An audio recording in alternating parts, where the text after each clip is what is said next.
वासंतिक नवरात्र अर्थात चैत्र नवरात्र की द्वितीय तिथि को, शुक्ला द्वितीय तिथि को भगवान विष्णु ने मत्स्य अवतार का रूप लिया था। पौराणिक कथा है कि एक बार हयग्रीव असुर ने ब्रह्मा जी से वरदान लेकर वेदों को चुरा लिया था।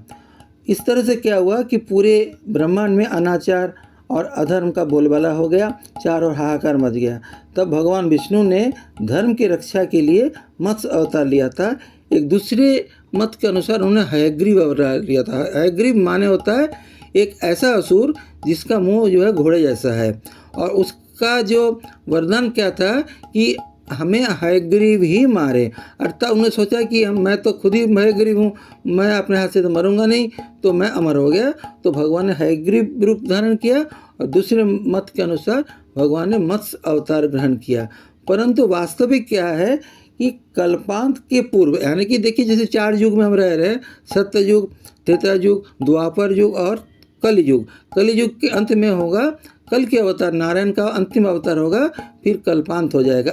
अब जो कथा है ये कल्पांत से पूर्व, यानी जब सत्य युग आरंभ हुआ उसके पहले कल्पांत हुआ उस युग में भी। तो कल्पांत से ठीक पहले एक पुण्यात्मा, उस समय जो राजा थे, धार्मिक राजा थे, उनका नाम था सत्यव्रत।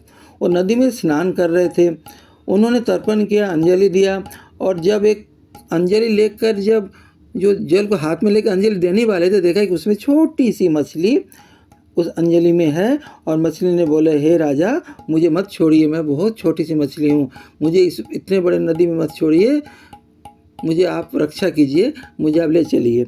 राजा बहुत दयालु थे, राजा ने कहा चलिए आप मेरे साथ चलिए। राजा ने ये सोचकर कि भाई इतनी छोटी मछली कहाँ रख के अपने कमंडल में रख लिया। रातों रात कमंडल से भी बड़ी मछली बन गई। वो कमंडल जब छोटा पड़ गया तो उसने, उस छोटी सी मछली ने बोला, हे राजा ये तो कमंडल मेरे लिए छोटा पड़ गया, मुझे किसी बड़े बर्तन में रखिए। उन्होंने फिर दूसरे बड़े एक और पात्र ले लिया, कमंडल से बड़ा पात्र ले लिया, जैसे घट या जो कलश जैसा। उसमें भी वो मछली थोड़े देर में ही बड़ी होगी, और बोला कि राजा ये जगह मेरे लिए बहुत छोटी पड़ रही है। तो राजा ने भी और दूसरी पात्र में रखा, वो पात्र भी छोटी पड़ गया। अब राजा ने सोचा चलो किसी सरोवर में रखते हैं, फिर वहाँ से होते नदी में रखा, नदी भी छोटी पड़ गई। वो छोटी मछली जो किसी समय अंजलि में आ रही थी, वो नदी में भी वो समा नहीं रही है। तब राजा ने सोचा बाप रे है तो कुछ गड़बड़, चलो इसको, इस छोटी सी मछली जो बड़ी मछली बन गई है, इस मछली को हम डाल देते हैं समुद्र में।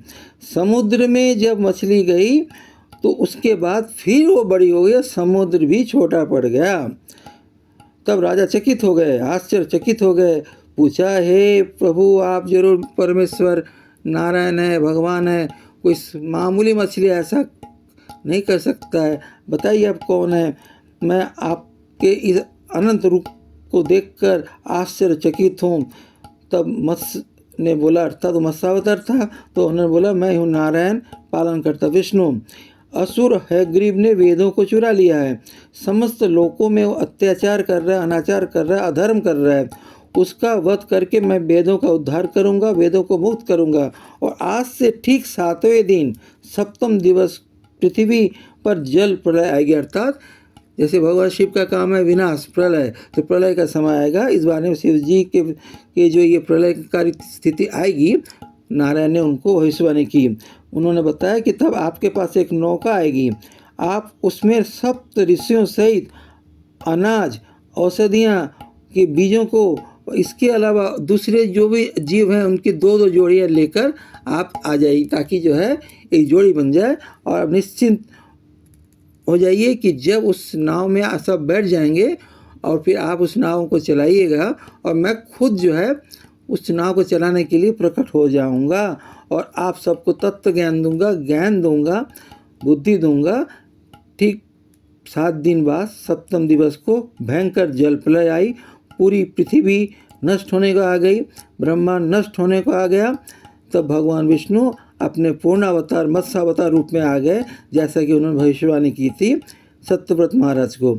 और वासुकी की सहायता से नौका को अपने सिंह में बांध लिया। अर्थात भगवान के इस रूप में 2 सिंह भी है उनका, सिंह में उन्होंने वासुकी नाग को रस्सी की तरह बांध दिया और नाग को जो है आगे लेके जाने लग गया। जैसे भगवान ही नाविक बन गए, भगवान ही उसके पतवार बन गए, भगवान ही रक्षक बन गए। और उसमें राजा मनु और सप्त ऋषियों सहित अनाज औषधियों के बीजों को हिमालय के शिखर पर सुरक्षित ले गए। आप ध्यान दीजिएगा, मैंने मनु बोला, इसके पहले मैंने बोला था सत्यव्रत। दरअसल सूर्य भगवान के जो 3 पुत्र हैं, यमराज, शनिदेव और मनु, ये तीनों जो है, समझ लीजिए तीनों भाई इस सृष्टि का जो न्याय व्यवस्था है, जो न्याय प्रणाली है, उसकी देखभाल करते हैं। यमराज जो मृत्यु दाता है, शनिदेव कर्मफल दाता है और मनु शासक हैं। तो ये मनु की भूमिका सत्यव्रत निभा रहे थे उस समय। आज भी व्यवस्थित मनु का ही राज्य है। जो भौतिक रूप से अलग अलग देश है, अलग अलग राज्य, अलग अलग राज्य व्यवस्था, वो तो अलग है, वो तो राजनीतिक सामाजिक वर्तमान युग का है। मगर कुल मिलाकर ब्रह्मांड में इस समय राजा मनु का ही शासन है और वही मनु उस समय सत्यव्रत रूप में प्रकट हुए थे। तो उस नाव में कौन कौन रहे? राजा मनु, उनकी रानी और हर अलग अलग प्रजातियों के एक एक बीज, एक एक प्राणी, अर्थात जोड़ियों में नर और नारी के, नर और मादा के रूप में एक एक जोड़ी उसमें रखा गया उस नाव में। और भगवान खुद जो है नाविक बनकर उसको समुद्र से, जो प्रलयकारी समुद्र में प्रलयकारी समुद्र की लीला चल रही थी, जो विनाश लीला चल रही थी, उसको बचाते हुए हिमालय पर्वत तक ले गए। तब भगवान विष्णु ने उनको, खास करके सप्तऋषियों को, आज भी आसमान में सप्तऋषियाँ दिखते हैं। सप्तऋषियों को देखने के लिए हमारे खगोलविद, हमारे गणितज्ञ, हमारे ज्योतिषविद उसको देखने के लिए बाइस्कोप से, उसमें सूक्ष्मदर्शियों से और दूरदर्शियों से, बाइनोकुलर या टेलीस्कोप से देखते हैं। और ये काल्पनिक कथा नहीं, सप्तऋषि आज भी हैं। तो उन सप्तऋषियों को नारायण ने मत्स्यावतार रूप लेकर ज्ञान दिया। उन्हीं से दोबारा पुनः जो है ये वैदिक ज्ञान जो आज हमारे बीच में है, वो उस समय उसकी आधारशिला रखी गई थी सप्तऋषियों के द्वारा, सप्तऋषियों के माध्यम से। उन्होंने कहा, मत्स्यावतार रूप भगवान नारायण ने कहा, सभी प्राणियों में मैं ही निवास करता हूँ, न कोई ऊंचा है कोई नीचा है, सब प्राणी एक समान है, सबके अंदर मेरा निवास है। ये जगत सब नश्वर है, नाशवान है। नश्वर जगत में मेरे अतिरिक्त कोई भी सत्य नहीं है, कोई भी स्थायी नहीं है, सब नष्ट हो जाएगा, फिर दोबारा सृष्टि होगी। परंतु मैं तब भी था, अब भी हूँगा और आगे भी रहूँगा। युग पलटता जाएगा, कल्पांतर होता जाएगा, मगर मैं ही रहूँगा, इस बात पर कोई संदेह नहीं है। और इसके अलावा बाकी सब नश्वर है, नाशवान है। सब प्राणी मुझे सब में देखता हुआ जो व्यतीत जीवन करता है, वास्तव में वही मुझे मिलता है। अर्थात हर जीव के अंदर जो आत्मा है वो परमात्मा का ही अंश है। इस तरह से आत्मा परमात्मा अभिन्न है। जो कोई भी जीव अपने अंदर की उस आत्मा को पहचानता है कि ये परमात्मा का अंश है, तब वो परमात्मा की भक्ति करता है, तब वो भगवान से अभिन्न हो जाता है। इसी बारे में मत्स्यावतार रूप लेकर भगवान नारायण ने बताया, ज्ञान दिया। मत्स्य रूपी भगवान ने आत्म तत्व का ज्ञान देकर सत्यव्रत को ज्ञानी बनाया। वो राजा तो थे ही, वो अब राजर्षि बन गए और वही मनु है, उन्हीं का शासन है, आज भी है। सत्यव्रत जीवन मरण के चक्र से मुक्त हो गए। प्रलय का जब प्रकोप शांत हुआ, जो 7 दिन बाद तो प्रलय आया, जब प्रलय शांत हुआ, कालांतर में सब और शांति आ गई। मत्स्य रूपी भगवान ने उस हयग्रीव असुर का वध किया, उसका उद्धार किया, क्योंकि उसने भी तो सिद्धाई प्राप्त की थी, ब्रह्मा जी से वर प्राप्त किया था, ब्रह्मा जी की उपासना की थी, ब्रह्मा जी सृष्टि करता है, तो उसका भी उद्धार करना था। तो भगवान ने हयग्रीव का उद्धार किया मत्स्यावतार लेकर। इस तरह से भगवान ने सारे काम उसी एक ही रूप में कर दिया, अर्थात सृष्टि की रक्षा की। प्रलय तो आना ही था, प्रलय को नहीं रोका उन्होंने। प्रलय के बाद दोबारा सृष्टि की उन्होंने एक नींव रखी, ज्ञान दिया, बुद्धि दी और सत्यव्रत को एक शाश्वत मनु के रूप में एक आशीर्वाद दिया। और हयग्रीव जो असुर रूप में भक्ति कर रहा था, उसका भी उद्धार किया, उसका वध नहीं किया, उसका उद्धार किया। वेदों की प्राप्ति हुई, दोबारा ऋषि मुनियों को वेद मिला, सप्तर्षियों को वेद मिला। इस तरह से दोबारा एक नए व्यवस्थापूर्ण शासन की व्यवस्था हुई।